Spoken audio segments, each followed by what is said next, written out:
Well, oil country, I certainly didn't have this on my off-season bingo card. Because if the reports are accurate, the Edmonton Oilers have apparently found their next head coach. And it's a name that is going to divide this fan base immediately. Mike Babcock.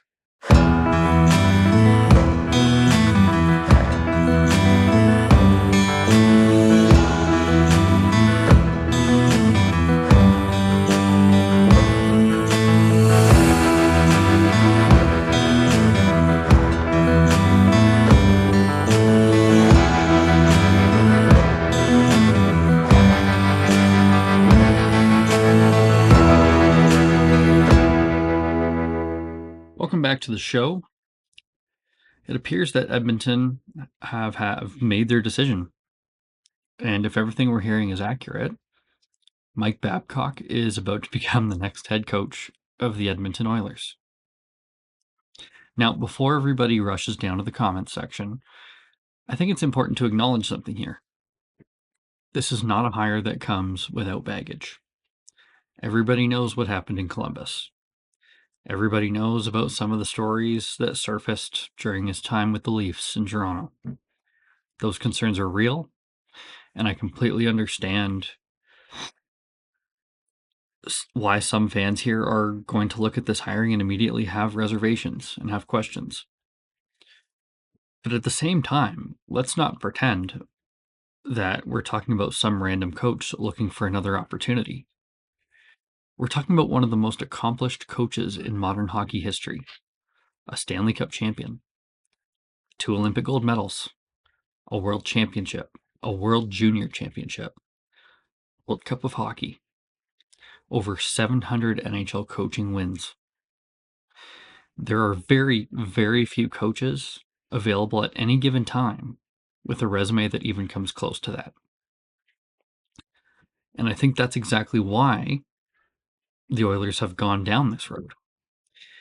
Because this organization isn't looking for some development coach. They're not looking for someone to grow with the roster. They're looking for somebody that they believe can help them win a Stanley Cup now. Whether that's fair or not, that's exactly where this team is. The Oilers have already climbed the mountain. They've already been to the Stanley Cup final back-to-back years. So at this point, there's only one thing left to accomplish. And I guess management clearly believes that Mike Babcock gives them a chance to get there. Now, there's one thing that stands out to me, and it's that this decision doesn't sound like it was made in a vacuum. By the reports that are out, it's just that Babcock has spoken with Daryl Katz, the owner of the Oilers. He's spoken with Stan Bowman, and reportedly he has had conversations with the leadership group. So McDavid, Draisaitl, Nugent Hopkins, and the rest. And if this is true, then clearly the organization has done its due diligence before moving forward with the hire that they knew would generate massive headlines. And honestly, they had to do it. Because, as we all know here, we're in a market that you can't afford to get something like this wrong. And originally, I thought it looked like the Oilers were waiting on Bruce Cassidy. But Vegas being Vegas made that impossible, with him still technically under contract. So once that door was closed, the coaching market kind of shrunk and became less exciting.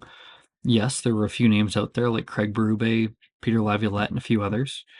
But we thought Mike Babcock retired and his name should have never really been in the conversation. And whether you love this or hate it, one thing is absolutely certain. This looks like a swing for the fences. The Oilers are looking at Connor McDavid and Leon Draisaitl in their prime years and deciding that now is not the time to play it safe. They needed to do something bold, and maybe it works, maybe it doesn't. But nobody can accuse the organization at this point of sitting back and doing nothing. And personally, I'm fairly fascinated to see how this actually unfolds. Because if Mike Babcock has actually learned from the mistakes made over the past few years, and he can connect with the locker room properly in the way that needs to be done, and clearly management believes he can, then we're talking about a coach who has virtually won at every level of hockey. So the ceiling here is incredibly high, but so is the scrutiny, right? So let's take this conversation one step further. If the Oilers are willing to make a move as bold as potentially hiring Mike Babcock here, are they really done?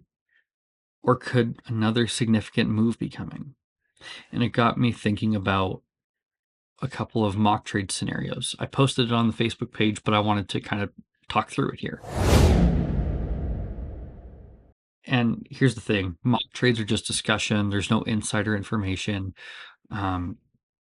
It's just kind of floating the ideas out there.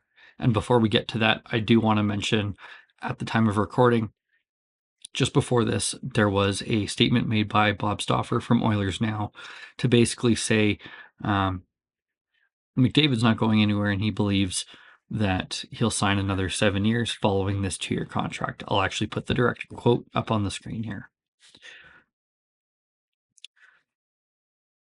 So even with that, though, let's talk about what could be done to maximize the era of McDavid. And so let's start with one bigger swing, the Seattle Kraken. So in this mock trade scenario, the Oilers would acquire Matty Beniers. Seattle would receive Adam Henrique and 2 unprotected first-round picks in 2027 and 2028.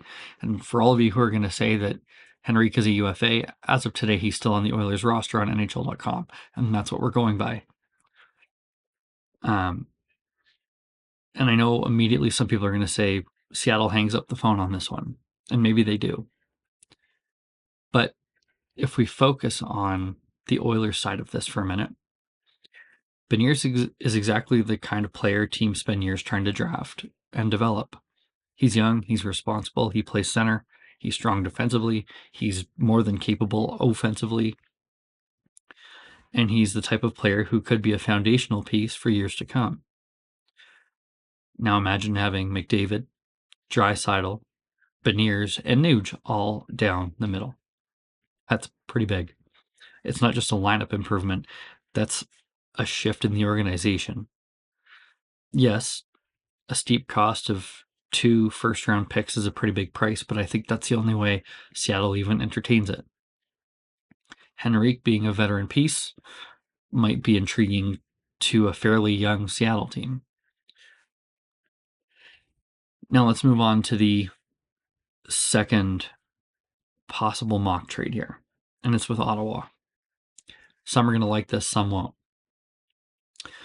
So in this case, the Oilers would receive Ridley Greig, Michael Amadio, and James Reimer, while Ottawa would receive Tristan Jarry, Kasperi Kapanen, and 2 third-round picks.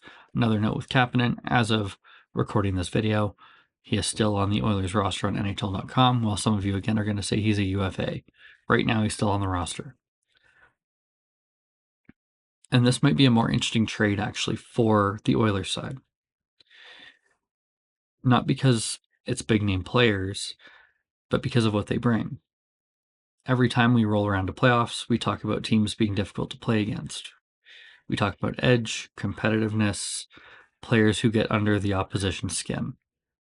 Ridley Greig checks every one of those boxes. He's exactly the kind of player the Oilers fans would absolutely love if he wore blue and orange. Amadio gives you another useful depth piece, and with that, you've addressed multiple areas of the roster with one transaction. This isn't the flashy move, it's the practical move.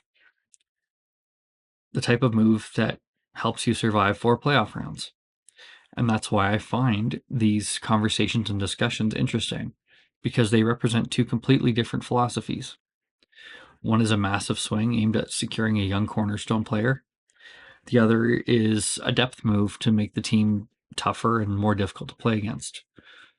Both have merit, both carry risk, but both are exactly the types of conversations that contenders should be having.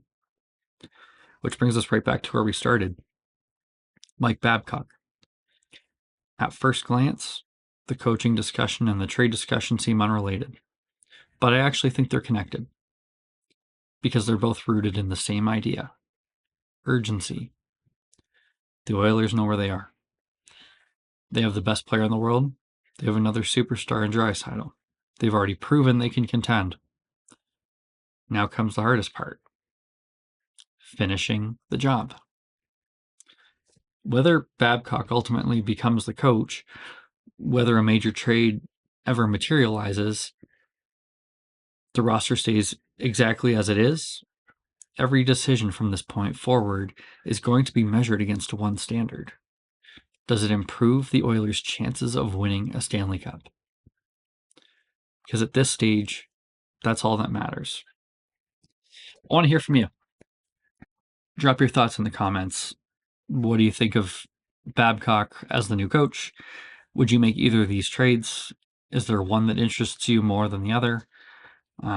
If you were Stan Bowman today, what's the next move you'd be looking to make? Make sure you like this video, subscribe, and hit the notification bell so you never miss any future Oilers content. Thank you for watching. Take care, Oil Country.